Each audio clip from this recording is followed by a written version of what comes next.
अस्सलाम वालेकुम नाज़रीन इकराम, आप लोग सब कैसे हैं। उम्मीद करती हूँ आप लोग सब खैर व आफियत से होंगे।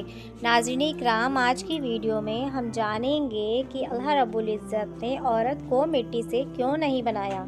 तो नाज़रीन इकराम, मर्द की फसली से औरत को बना के अल्लाह ताला ने मर्द को अपनी इस हिकमत का इशारा दिया है कि मैंने इस औरत की तख्लीक फरिश्तों की लाई हुई मिट्टी से नहीं, बल्कि मैंने उसे तुम्हारे जिस्म के हिस्से से इसलिए निकाला ताकि औरत का तकद्दुस और पर्दा कायम रहे, फरिश्तों को भी खबर ना होने पाए कि ज़मीन की लाई हुई किस मिट्टी से औरत की तख्लीक हुई है। यानी औरत के तकद्दुस की हद तो देखिए, फरिश्तों से भी उसकी बनावट का पर्दा लाजिम करा दिया। और पहली औरत उस मर्द की पसली से निकली है जिसकी वो मनकूहा कहलाई। तो नाज़रीन इकराम, अब बात आती है कि पसली की कि औरत पसली से ही क्यों निकली। इंसानी जिस्म में दिल और बहुत से नाजुक हिस्से पसली के पीछे छुपे हुए हैं।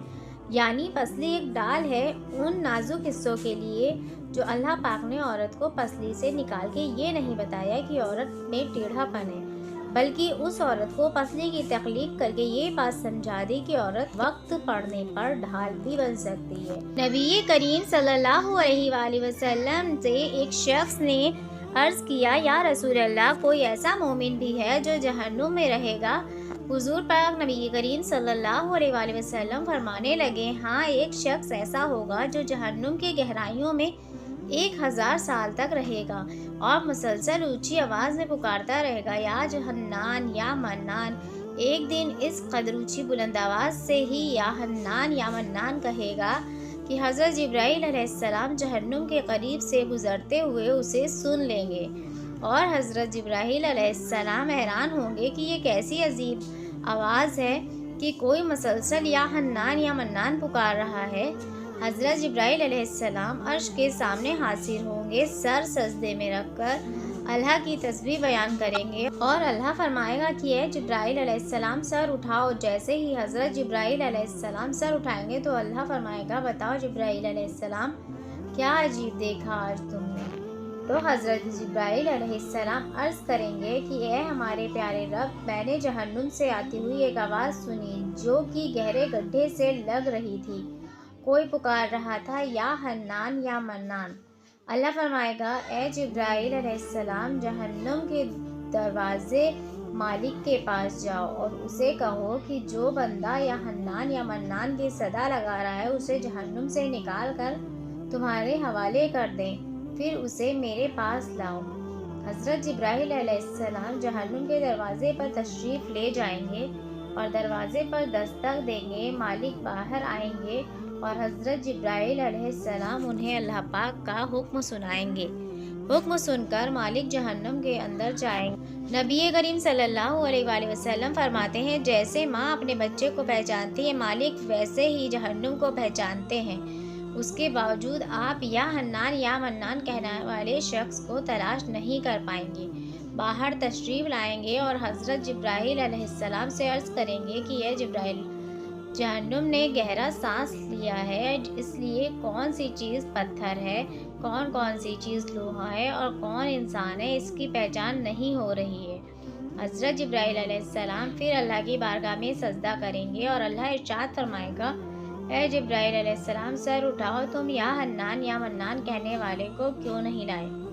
जिब्राइल अलैहिस्सलाम अर्ज़ करेंगे, मौला, जहन्नुम के मालिक ने भी माजरत कर ली है। कहते हैं जहन्नुम ने गहरी सांस ली है, इस वजह से पत्थर, लोहे और इंसान के दरमियान कोई फ़र्क नहीं बचा है।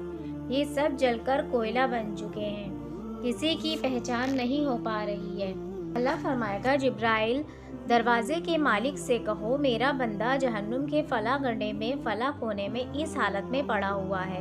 हज़रत जिब्राइल अलैहिस्सलाम जहन्नुम के दरवाज़े पर जाएंगे और हज़रत मालिक को या हन्नान या मन्नान पुकारने वाले का पता बताएंगे। हज़रत मालिक जहन्नुम के अंदर जाके देखते हैं, एक शख्स है, उसके पाँव उसकी पेशानी के साथ और उसके हाथ गर्दन के साथ बंधे हुए हैं और जहन्नुम के सांप बिच्छू उसके साथ लिपटे हुए हैं। मालिक उसकी जंजीर तोड़ देंगे और जहन्नुम से निकालकर हज़रत जिब्राइल अलैहिस्सलाम के हवाले कर देंगे। हज़रत जिब्राइल अलैहिस्सलाम उसे अर्श इलाही के सामने लेकर हाजिर होंगे। اور سر سجدے میں رکھیں گے، اور اللہ رب العزت فرمائے گا جبرائیل علیہ السلام سر اٹھاؤ، اور سر اٹھائیں گے۔ اللہ پاک اس بندے سے فرمائے گا کیا میں نے تیری بہترین تخلیق نہیں کی تھی؟ کیا میں نے تیری طرف رسول نہیں بھیجے تھے؟ کیا میرے رسولوں نے تمہیں میری کتاب نہیں سنائی تھی؟ یا میرے رسولوں نے تمہیں نیکی کا حکم نہیں دیا تھا؟ کیا تجھے برائی سے منع نہیں کیا تھا؟ وہ بندہ ساری باتوں کو مانے گا، اقرار کرے گا، یا اللہ تو نے میری بہت ہی تخلیق فرمائی، تیرے رسول بھی تشریف لائے اور انہوں نے تیرے احکام بھی سنائے۔ اللہ پاک فرمائے گا فلاں فلاں گناہ کیوں کیا؟ وہ عرض کرے گا یا اللہ میں نے اپنی جان پر ظلم کیا، اس کی سزا میں مجھے جہنم میں ڈال دیا گیا۔ اے اللہ اس کے باوجود میری امید نہیں ٹوٹی، مجھے تیری رحمت سے امید تھی، میں یا حنان یا منان پکارتا رہا، مولا تو نے مجھے اپنے فضل سے جہنم سے نکالا ہے، یا اللہ مجھ پر رحم فرما۔ اللہ پاک فرمائے گا اے فرشتوں گواہ ہو جاؤ میں نے اس پر رحم کیا اور اسے معاف کر دیا۔ تو ناظرین اکرام، اپنا اپنا مصاحبہ کرتے ہیں، کیا ہم میں سے کوئی ایسا شخص ہے جو کہہ سکے کہ میں اپنے ایمان کا حساب کر سکتا ہوں؟ اپنے اپنے گریبان میں نظر ڈالیں، کوئی ایسی خوبی جس پر ہمیں یقین ہو کہ ہمیں دوزخ میں نہیں ڈالا جائے گا۔ ہزاروں سال کی عبادتیں بھی رد ہو جاتی ہیں، تو بس اللہ سے دعا کرتے رہیے اللہ ہم سب کو ہمارے ایمان کا پکا رکھے اور ہمیں دین پر چلنے کی توفیق دے۔ اللہ حافظ۔